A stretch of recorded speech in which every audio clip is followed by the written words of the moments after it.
Hey y'all, we're live. This is Devin Galaudet, your love and Kabbalah coach. We're here to talk about love and romance and how to have more of all of it.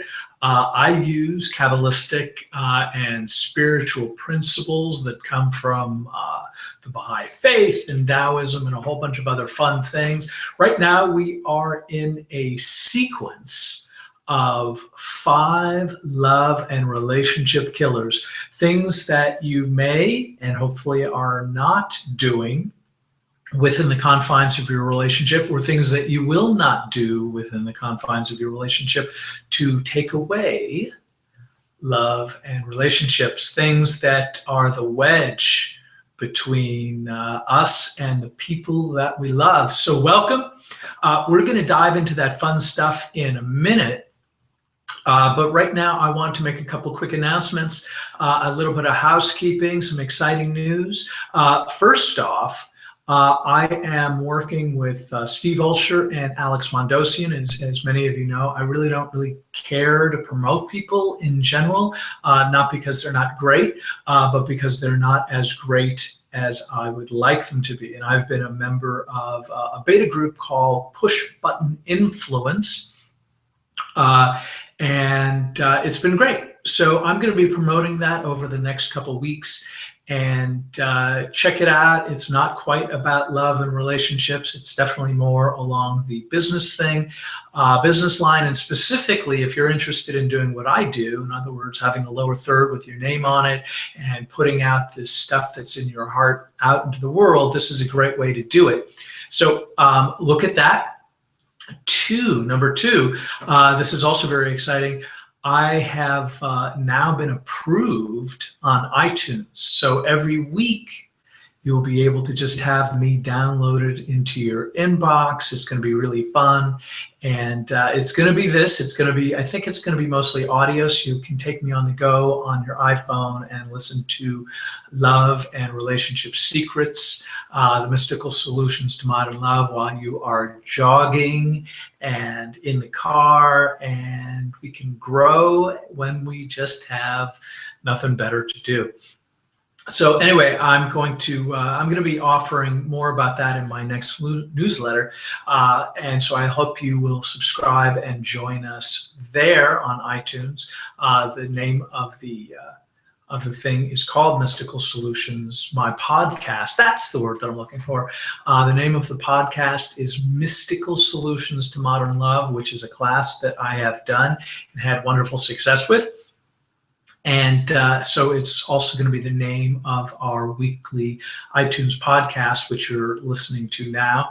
And it's going to be the same format. So there's nothing special that's going to change. As a matter of fact, if you've already watched the videos, many of what we're going to be doing is going to go straight there in an audio version of it. So don't be too surprised if I kind of go into a greater length in describing things like the tree of life, so the people on earbuds will be able to see what I am talking about. So welcome to that. This week's relationship and love killer is blaming. And I say blaming with kind of almost like a tongue-in-cheekness, because blaming is sort of what we did. It's sort of like our argument level in 3rd grade. And if this is part of what you're doing, if I describe something you're doing, that doesn't mean I'm telling you you're terrible or that you're in 3rd grade. It means that this is kind of where we've learned how to argue, quite honestly. And frequently, you know, our last 2 weeks, this week's going to be blaming and next week is going to be punishing. And those two elements kind of seem to almost resemble each other a little bit. I think that the distinction for me when I describe them is that blaming is more of a negotiation. In other words, you did this thing and now I'm going to point my finger at you and you're a knucklehead, and I get to say that and I get to blame you because I'm right. We're going to talk a little bit more about that I'm right versus I'm wrong thing. But for now, understand that blaming is much more about the negotiation of things and my quest to prove you wrong or to make myself right. And on the other end of things, punishing is much more about control and domination. In other words, you've done this thing that I'm pointing fingers. I've deemed myself correct, which means I can now take certain liberties of my correct and rightness. And it may be name calling or not speaking to the other person, a whole bunch of other things. We're going to get into that next week. But for now, we're going to focus on this idea of blaming. And blaming is where we really feel that we are either 100% right and feel that we are entitled to blame whatever wrong has happened in the relationship. And once in a while, this is probably true, but not really. Or it assumes that we are somehow more right or more correct than the other person. And in either case, we feel like we deserve the brownie points and the justification of being right. So in Kabbalistic terms, as we frequently do, I'm going to pull out my example of the tree of life. If you are new here, you don't have to understand exactly how this works. There's a video on this, and I'll be talking more and more about it as time goes on. But the basic thing that I want you to understand is up at the top is going to be our highest fundamentals. In other words, the tree of life is sort of a glyph of 13 circles divided up into 3 vertical sections, with the highest being sort of the ideas of unity and perfection and wholeness. And these are where we get our ideas of happiness and love and God, the universe, divinity, your highest, most perfect self, whether or not you believe in God or not. You don't have to. And down at the bottom is, shall we say, our most fragmented self, ideas that are about as far away from the divine and ideas of God that we can get.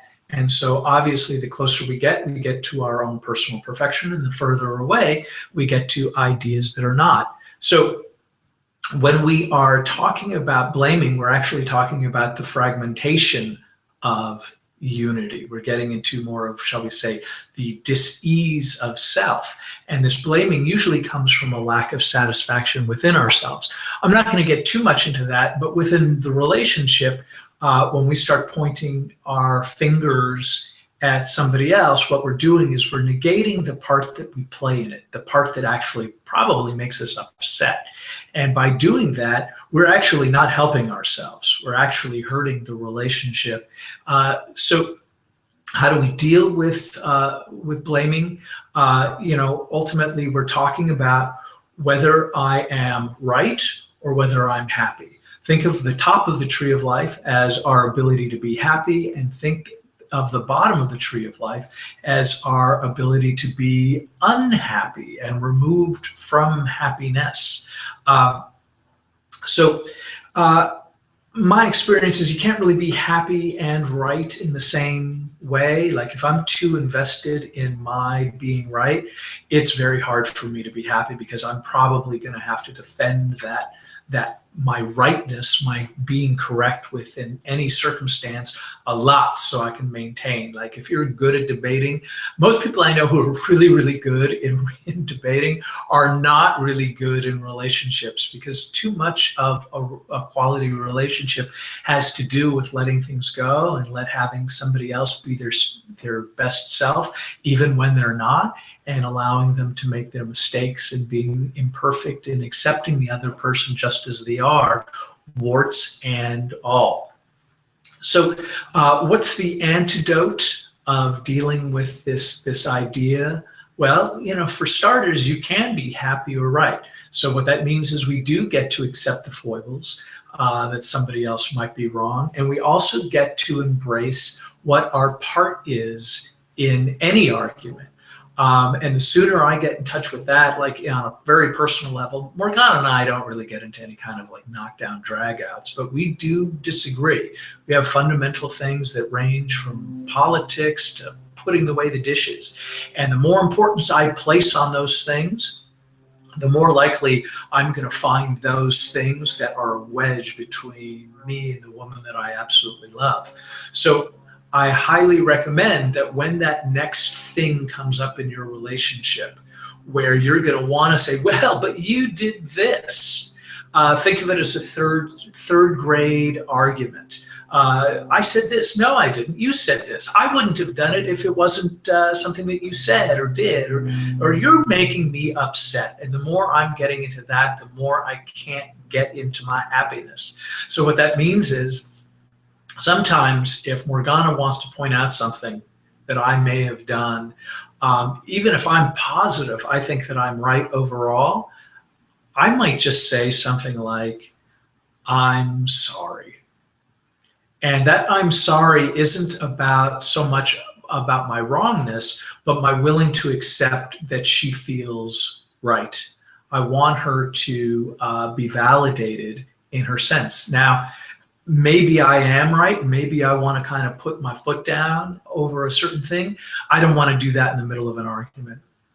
I would want to be able to kind of like come to a conclusion with my better half from a standpoint of being in a calm place where both of us, I don't want to kind of make crazy in our lives because I feel that I'm right. And here's the thing about my feelings. Feelings aren't facts.